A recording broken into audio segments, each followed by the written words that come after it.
راوی ایک چھوٹے سے گاؤں میں ٹوٹو اور چیکو نام کے دو دوست رہتے تھے۔ دونوں ہر دن کوئی نیا کارنامہ کرتے اور پھر آخر میں سیکھتے کہ سچائی اور محنت ہی کامیابی ہے۔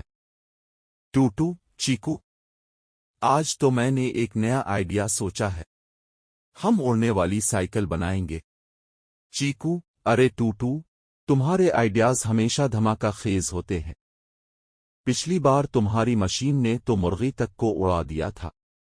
بلبل، چڑیا چوں چوں، میں نے خود دیکھا تھا، مرغی سیدھی تالاب میں جا گری تھی۔ فکری چاچا، وے شریرو، تم دونوں پھر کوئی نئی گڑبڑ کرنے والے ہو کیا؟ ٹوٹو، نہیں چاچا، اس بار سب سوچ سمجھ کر کریں گے۔ چیکو، ہاں، بس ایک چھوٹا سا مسئلہ ہے، مجھے سائیکل کے پر کہاں سے ملیں گے؟ بلبل، پر میرے جیسے؟ نہیں، میرے پر نہیں دو گے۔ راوی، چیکو اور ٹوٹو گاؤں کے پرانے گودام میں جاتے ہیں، جہاں انہیں کچھ پرانے پر، پنکھا اور لوہے کے پرزے مل جاتے ہیں۔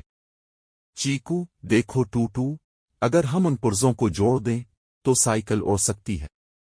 ٹوٹو، واہ، میں تو پائلٹ بن جاؤں گا۔ ٹوٹو، پائلٹ؟ بلبل، پائلٹ بننے سے پہلے ہی تم گر جاؤ گے ٹوٹو بھائی۔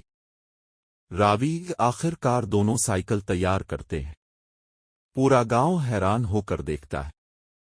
فکری چاچا، ارے وہ بدماش بچوں، الفاڑنے والی سائیکل بنا لی، مگر چلو گے کہاں؟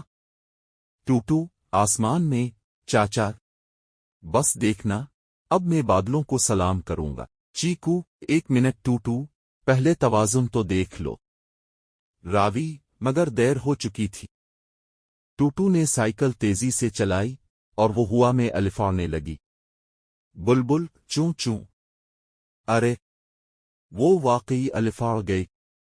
چیکو، ٹوٹو، نیچے آؤ، بریک کہاں ہے؟ ٹوٹو، ارے بریک، وہ تو میں لگانا بھول گیا۔ راوی، سائیکل تیزی سے بادلوں میں گم ہو گئی، پورا گاؤں چیخ اٹھا۔ فکری چاچا، اوہو، اب یہ نیچے آئیں گے تو سیدھے میرے کھیت میں گریں گے۔ راوی، اچانک ایک زوردار آواز آئی، دھڑام۔ ٹوٹو اور چیکو مٹی میں لت پت مگر مسکراتے ہوئے نکل آئے۔ ٹوٹو، چیکو، تجربہ ناکام ہوا مگر مزہ بہت آیا۔ چیکو، ہاں، اور اب ہم جان گئے کہ بغیر سوچے الفاڑنے کی کوشش نہیں کرنی چاہیے۔ بلبل، اگلی بار مجھ سے پوچھ لینا پر کہاں سے ملتے ہیں۔ فکری چاچا، ہا، تم دونوں کو دیکھ کر لگتا ہے کہ میرا بچپن واپس آ گیا ہے۔ راوی، یوں ٹوٹو اور چیکو نے ایک اور دن سیکھ لیا کہ ناکامی ہی کامیابی کی پہلی سیڑھی ہے۔ اختتام۔ راوی، بچوں، ہمیشہ کوشش کرتے رہو، غلطیاں انسان کو بہتر بناتی ہیں۔